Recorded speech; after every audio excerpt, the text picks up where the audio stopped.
So hello and welcome back to my channel. This is Harshita Soni from Life Education, and I know it's been so long, but yeah, this is the first lecture of biological classification in which we're going to study fungi and viruses in detail. So sorry for the delay, I was like a little sick, but yeah, I'm all energetic now, and let's do fungi energetically. Okay, so this time I have bring like another method of studying in which we will be studying from NCERT directly, because there are a lot of points that we miss, and NCERT is as important as breathing for us niche aspirants like us. And here I have a flow chart for fungi, which we're going to study after studying the basic characteristics of fungi, like before entering the classes of fungi. This is all like it's like everything you need to study about fungi. It will be in this flow chart. So let's start with NCERT and let's start with fungi. So first we have the fungi constitute a kingdom of heterotrophic organisms. They show a great diversity in morphology and habitat. So basically first they are heterotrophic organisms. When your bread develops a mold or your orange rot, it's because of fungi. The common mushroom you eat and the toadstool are also fungi. White spots seen on mustard leaves are also due to a parasitic fungus. So these are just an overview of the fungi. Now we're going to study deep into fungi after some time. It's just we're going to study the basic characteristics of fungi in brief right now. Some unicellular fungi, example yeast, are used to make bread and beer. So extra point here, like the bread and beer are made by the yeast Saccharomyces cerevisiae, and these are both like for bread, baker's yeast is used, and for beer, brewer's yeast is used. These both yeast are Saccharomyces cerevisiae, but these are just different strains of the same fungi. And the names are respective to the product form. Wheat rust causing coccinia is an important example. Some are the source of antibiotics, example penicillin. Fungi are cosmopolitan. So okay, as we have studied in the beginning of this chapter, like we have studied about bacteria, that they are cosmopolitan or ubiquitous. Fungi are also cosmopolitan. They are found everywhere, especially on the land where there is water or there is moisture. So let's see further. Occur in air, water, soil, and on animals and plants. They are parasitic also. They prefer to grow in warm and humid places. With the exception of yeast, which are unicellular. Okay, so the point here to notice, all the fungi are multicellular, heterotrophic, but yeast is unicellular fungi. It's the exception NCERT is giving to us. Fungi are filamentous. Their body consists of long, slender, thread-like structure called hyphae. This is the basic characteristic of fungi. Like the fungi are made up of hyphae, long, filamentous. They are filamentous. This is the characteristic of fungi. Okay, so the network of hyphae is known as mycelium. Some are continuous tubes filled with multinucleated cytoplasm, called cenocytic. Like we have studied nuclear division, cell division, or if we have not studied, then we'll study in cell chapter, cytology. So basically the thing is that there is a cell, the cell divides, it is known as like cytoplasmic division. But when the nucleus divides, it is known as nuclear division. And in this case, in fungi, the cytoplasm divides, but the nucleus doesn't divide. Or the cytoplasm fuse, like two fungi fuse, it is just the fusion of protoplasm or cytoplasm. So the two fungi are fusing together, but the nucleuses are not fusing together. So there is a condition in which a lot of nuclei are present over there, but they do not have a separating wall in between them. So this condition is known as cenocytic condition, and some fungi also carry it. When their walls are aseptate, septate is the partition or division between two cell compartments. But aseptate is the condition when there is no compartmentalization. So in fungi, when there is no compartmentalization, the fungi is known as aseptate or cenocytic fungi. It is basically related to nucleus. Others have septate or cross walls in the hyphae. The cell walls of fungi are composed of chitin and polysaccharides. Most fungi, okay, the cell wall, okay, in bacteria we have studied like the cell walls are composed of pseudomerium, glycoprotein and all these things. But in fungi we have cell walls made up of chitin and like, I'm sorry, polysaccharides. Yeah. Most fungi are heterotropic and absorb soluble organic matter from dead substrate and hence are called. Okay, so especially when we had studied the flow chart in first lecture, like we had divided the 5 kingdoms and we had studied like the characteristics, the mode of nutrition of all the things. We had studied that fungi are saprophytic, like major saprophytic, and they are heterotropic of course. So the saprophytic ones are those who feed on dead and decaying matter. So fungi are saprophytic.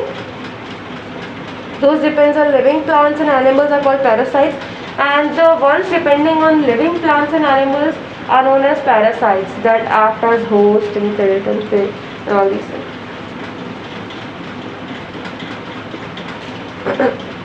They can also live as symbionts in association with algae as lichens. Okay, they live as symbionts, like mutual relations between them. They live with algae as lichen, like the combination of fungi and algae is more. Okay, just don't worry about me writing on the board everything because it will come in the last few minutes of this lecture, because lichens is another topic of this video.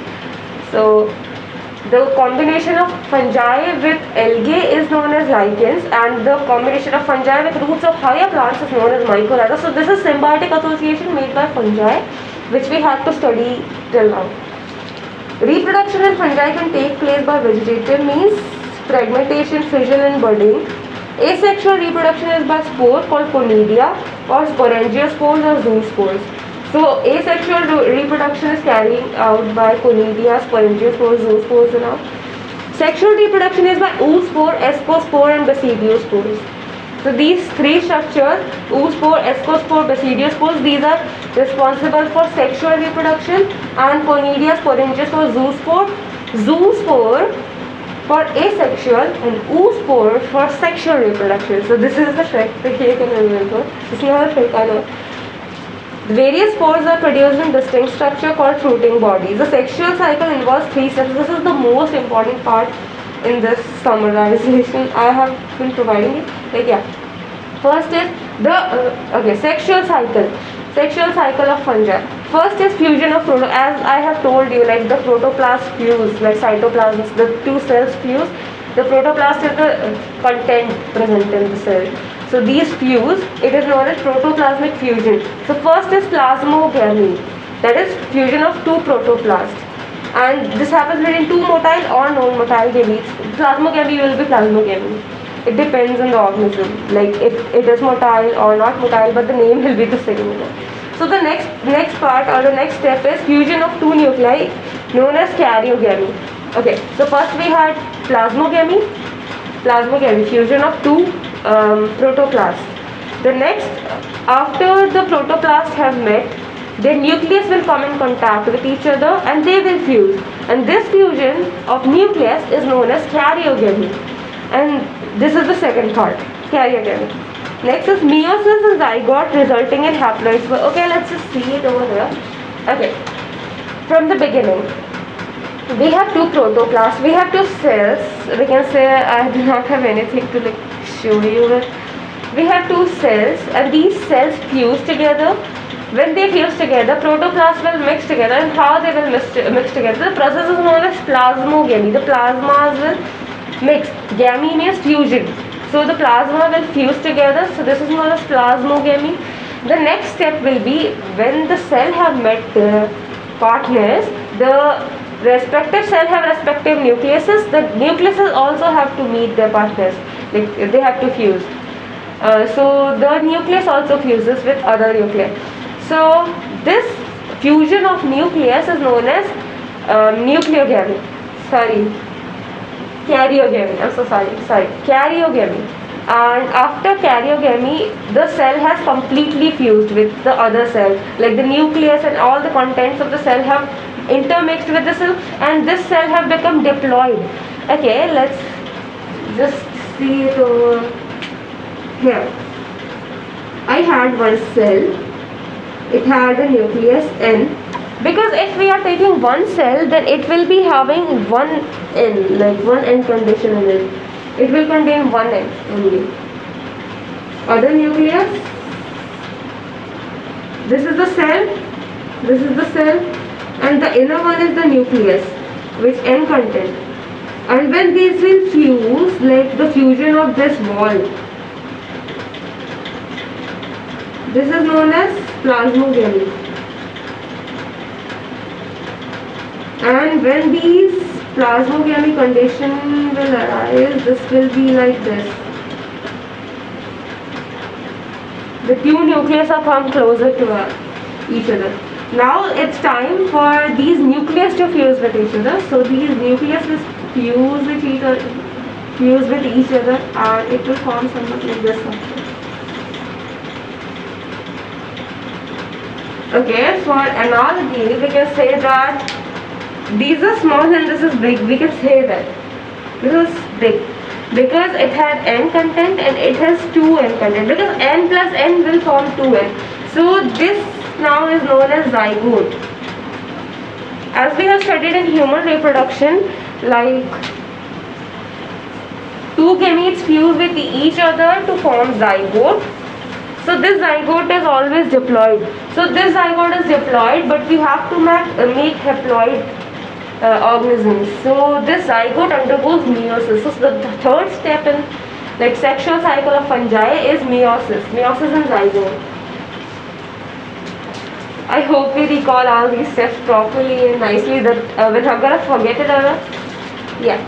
So when a fungus reproduces sexually, two haploid hyphae of compatible mating type come together and fuse. So this compatibility also checked over, like the fungi is compatible for mating with other fungi. The species matter too. In some fungi, the fusion of two haploid cells immediately result in diploid cells. Okay, yeah, let's just read it and then I'll explain it to you. However, in other fungi, Ascomycetes and Basidiomycetes, an intervening dikaryotic stage N plus N, that is 2 nuclei per cell occurs. This is an important line, that is why I am focusing on it much. So just focus. Such a condition is called a dikaryon, and the phase is called dikaryophase of fungus. Later, the parental nuclei fuse and the cell become diploid. The fungi form fruiting bodies in which reduction division occur, leading to form of haploid spores. So let's just see it. I have told you that the zygote, like first plasmogamy occurs and karyogamy occurs.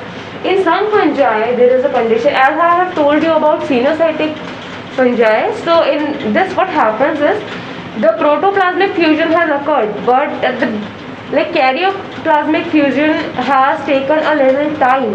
So the time lag between this protoplasmic fusion and karyoplasmic fusion is known as dikaryophase. Why?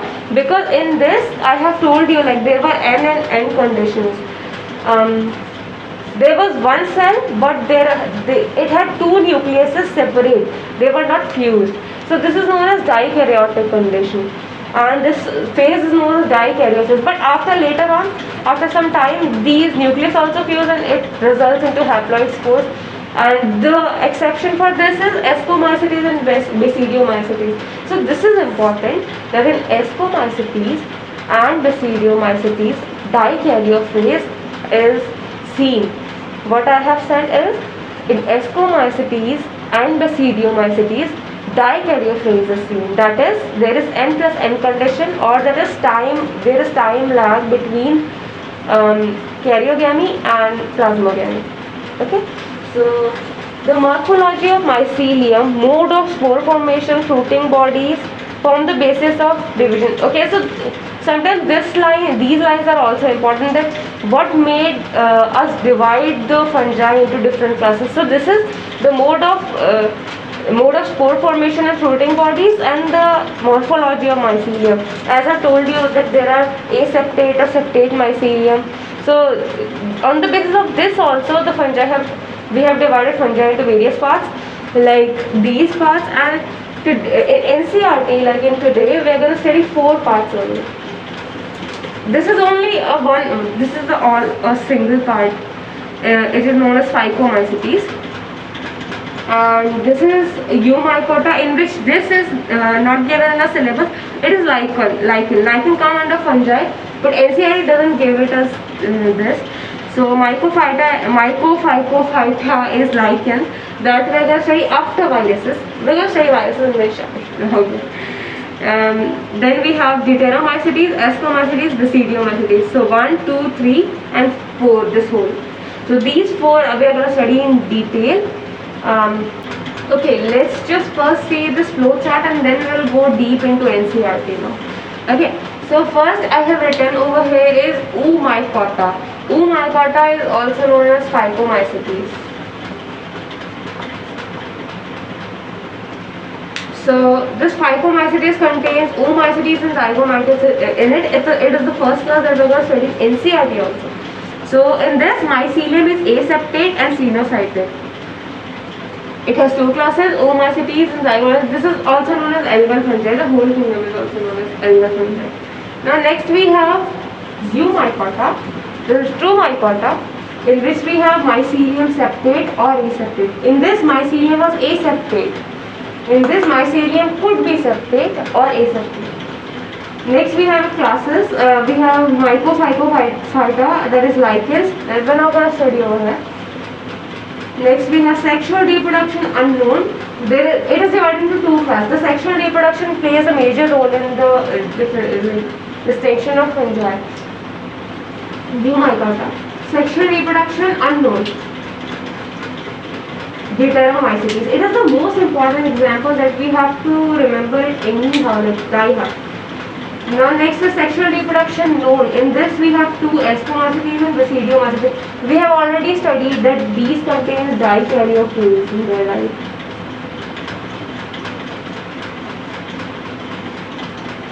So what's the difference between them? Let's just study.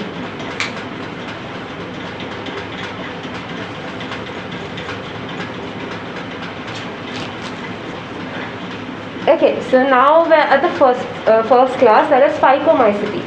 Phycomycetes, also known as algal fungi, we have studied right over here. So members of Phycomycetes are found in aquatic habitats and on decaying wood in moist and damp places. So this is the habitat of Phycomycetes. Now next is, okay, these are obligate parasites on plants. Of course, these are obligate parasites. They cannot live on their own. They are heterotrophic and they cannot prepare food by their own. So the mycelium is aseptate and cenotype. These are some points that you have to underline or highlight in your NCERT because these are so important that examiner could ask only these questions out of this chapter and make a lot of questions. Asexual reproduction takes place by zoospores that are motile or by aplanospores that are non-motile. So asexual reproduction could be motile or non-motile. These spores are endogenously produced in sporangium. A zygospore is, okay, so this is the point to be noted. These spores are endogenously produced. Endogenous like inside. Okay, when we will study these, I will tell you more about it, like endogenous and exogenous production. A zygospore is formed by the fusion of 2 gametes. These gametes are similar in morphology, isogamous or dissimilar. And this could be similar or dissimilar, and when they are similar, they are known as isogamous, and they are dissimilar. They could be anisogamous or oogamous. So common examples are mucor, rhizopus, bread mold, albugo, parasitic fungi or muscle. These examples are so much important. Okay, the diagram have been given over here. This is Ascomycetes, example of Ascomycetes. That is actually Zygomycetes. This is Zygomycetes part of it, and it is mucor. Now next is Ascomycetes.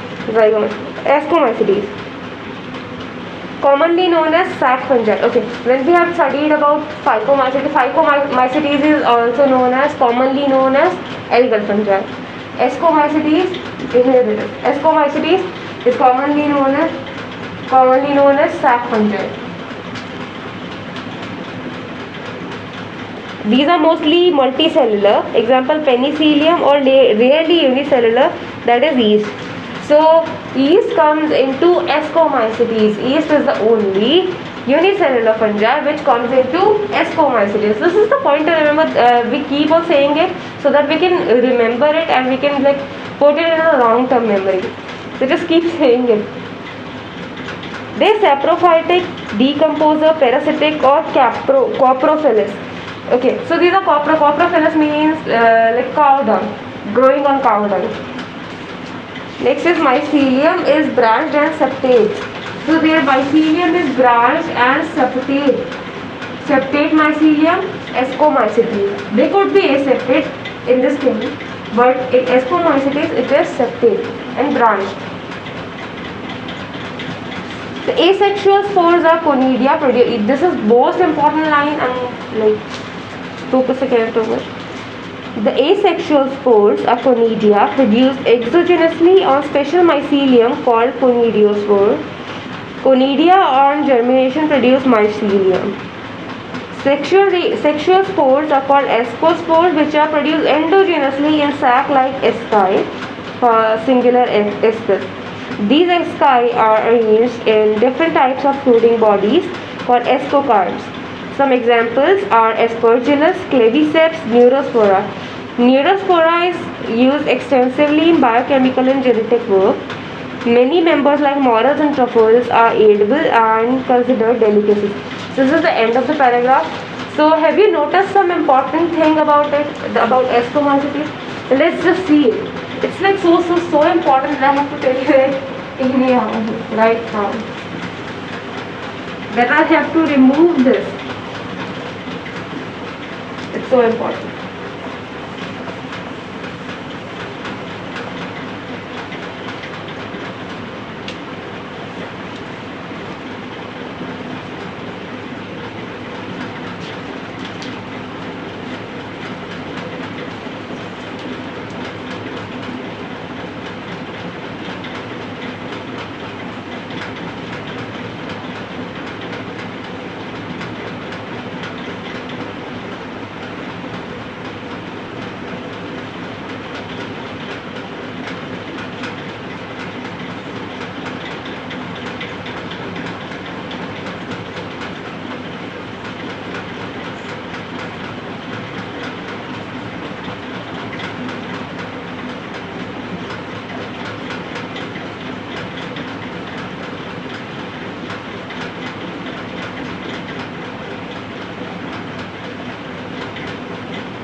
Okay, so this is the important thing as I'm telling you.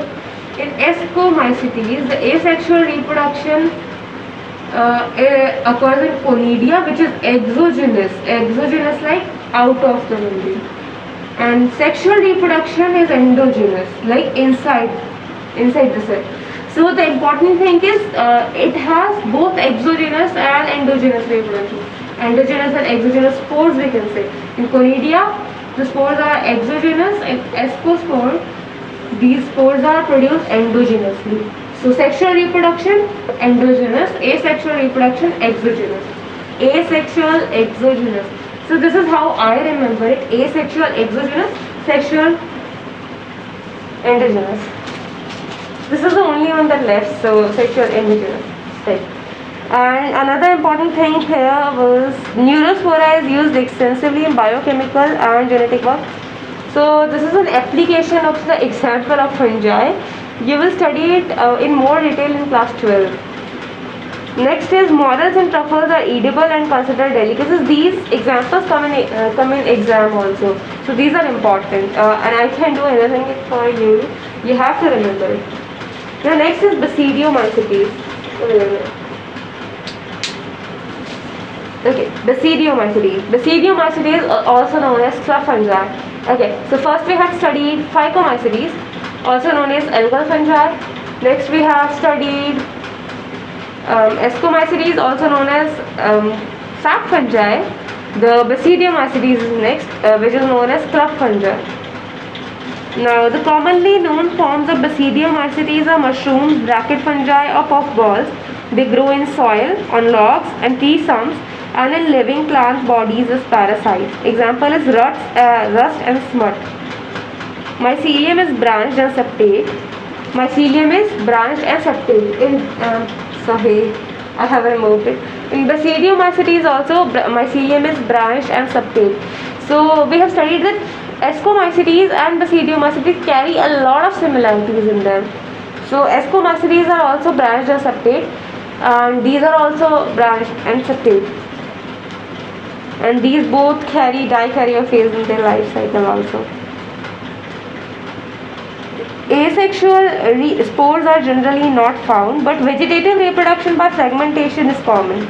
The sex organs are absent, but plasmogamy is brought by the fusion of two vegetative or somatic cells of different strains of genotype. Okay, so this is important. After, let's just remove it. After Basidiomycetes, we are going to study the last part of this fungi, that is Deuteromycetes, and the common name for why am I telling this to you before even going on to Deuteromycetes is there's some reason that when we were going to study Deuteromycetes, the common name for Deuteromycetes is also known, they are commonly known as fungi imperfecti, and why they are known as fungi imperfecti, there is a reason behind it. That is because sexual mode of reproduction is not seen in their life cycle. This is why they are known as fungi imperfecta. They are imperfect. They only have sexual reproduction, sexual mode of reproduction. But when we have studied Basidiomycetes, they have no sex organ. They have sexual reproduction. They do it by different genotypes or something. They do it anyhow, but they do not have sex organs. So, what am I trying to tell you is, in Basidiomycetes, sex organs are absent, but sexual reproduction is present. In Deuteromycetes, sexual reproduction is absent also. The mode of sexual reproduction is not present at all. So, this is the reason why these are known as as fungi imperfecti, but the Basidiomycetes are not.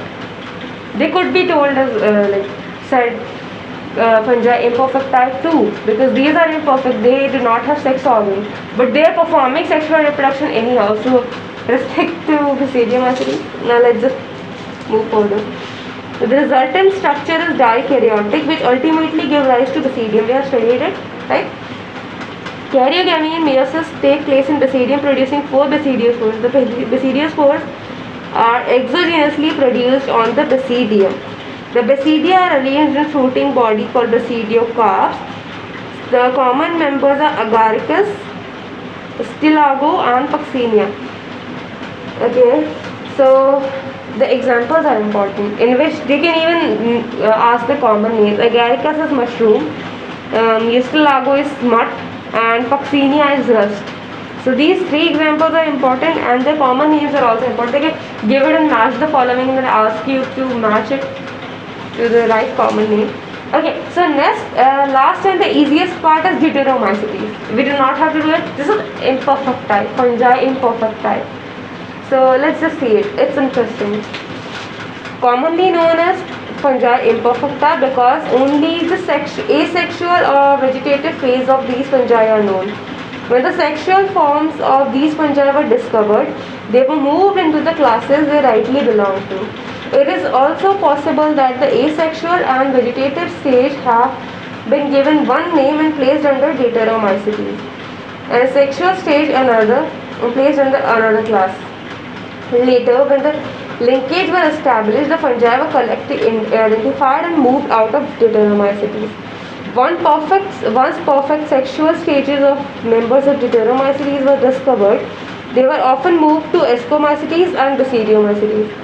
The Deuteromycetes reproduce only by sexual spores known as conidia, and the mycelium is septate in branch. The mycelium is septate branch in this also. Some members are saprophytes or parasites, while a large number of them are decomposers of litter and help in mineral cycling. Examples are easy. When I was studying in class 11th, I had learned these examples as TCA, like Trichoderma, Coleotrichum, and Acetobacteria, Alternaria. Sorry. So these are the examples, and this is nothing like we just have to read it once. In this, it is say like the paragraph is saying that these are fungi imperfecta. Why these are fungi imperfecta? Because it doesn't have sexual reproduction, and whenever the sexual mode of reproduction is found in fungi belonging to Deuteromycetes, they are moved to Ascomycetes or Basidiomycetes on their respective characters, like who do they belong to the most. So this was all about fungi. We're going to take virus and viroids and lichens also in this lecture itself. So next one is virus. I have written all the important things from NCERT in viruses over here. Yeah, the scientist names. These are most important. Like they are gonna ask you one of these if they're asking you viruses. So let's just see it in detail also. In the five kingdom classification of Whitaker, there is no mention of some acellular organisms like viruses and virions and lichens. So basically from here we know viruses are acellular. They do not even have a cell. We can say unicellular or multicellular. It doesn't have a cell. So all of us who have suffered the ill effects of common cold or flu know what the viruses can have on us. Even if we do not associate it with a condition, viruses did not find a place in classification since they are not truly living. If we understand living as those organisms that have a cell structure, viruses are non-cellular organisms that are characterized by having inert crystallized structure outside the living cell. This is the important line from NCERT that has been a PYQ of NEET also. That outside the cell they are inert crystalline structure, inside the cell they act as living organisms. So scientists also call them the acellular paractic link between living and non-living. This is an interesting topic of debate. Yeah. Whereas the infect cell, they take over the machinery of the host to replicate themselves, killing the host. Would you recall viruses living or non-living? The name virus, that means venom or poisonous fluid, were given by Pasteur. The term coined by Pasteur, basically. Yeah. D.J. Ivanovsky recognized certain microbes as the cause of an mosaic disease of tobacco. These were found to be smaller than bacteria because they pass through the bacteria-proof filter. Discovered by D.J. Ivanovsky.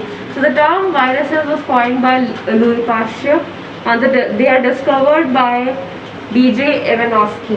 The next is M.W. Beijerinck. M.W. Beijerinck, he coined the term like the Contagium vivum fluidum, that is a poisonous fluid. Virus, the term virus means a poisonous fluid or venom. M.W. Beijerinck demonstrated that the extract of the insects of plants of tobacco could infuse infection in healthy plants and called the fluid as Contagium vivum fluidum. Okay, in exam, this sentence will be given and it will be asked that who gave the sentence. So it will be M.W. Beijerinck.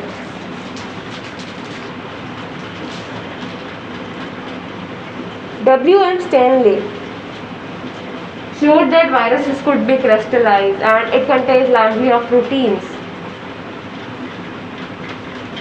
They are inert outside the specific host cell. Viruses are obligate parasites. Of course, they are obligate parasites because outside the living organism or outside the host, they are non-living. They are inert crystalline structure. So these are obligate parasites. If they have to live, they have to be in some host.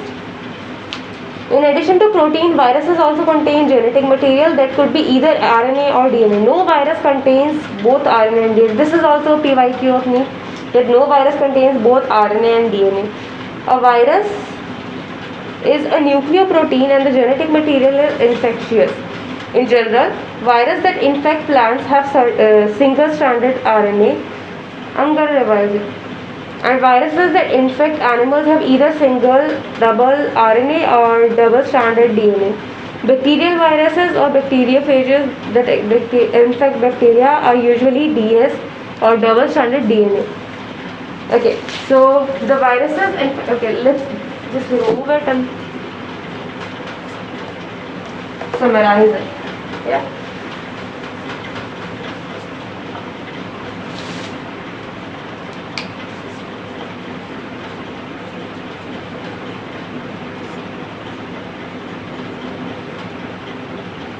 The viruses that infect plants have ssRNA, that is single-stranded RNA, as their genetic material.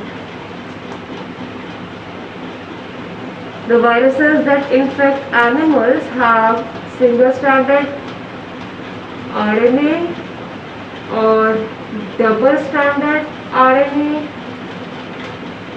or double-stranded DNA as their genetic material. One of them. No virus contains two genetic materials simultaneously. The next is bacteriophages that infect bacteria. They have double-stranded DNA as their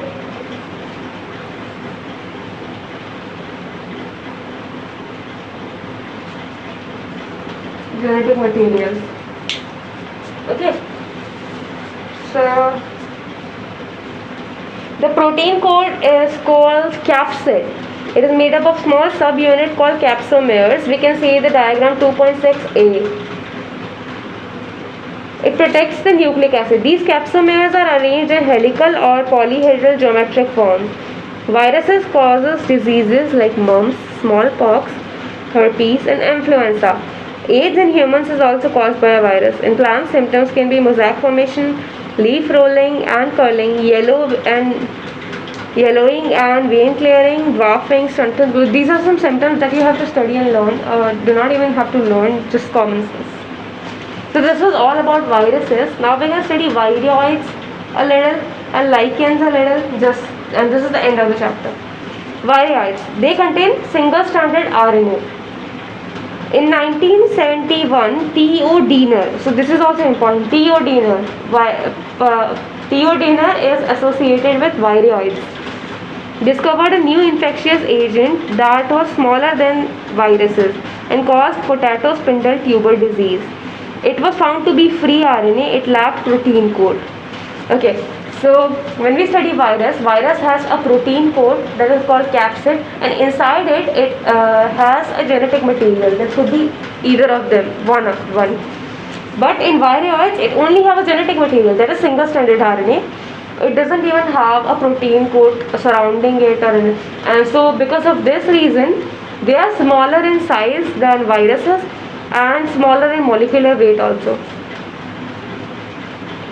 RNA of viroids was found to be of low molecular weight. So this was all about viroids over here.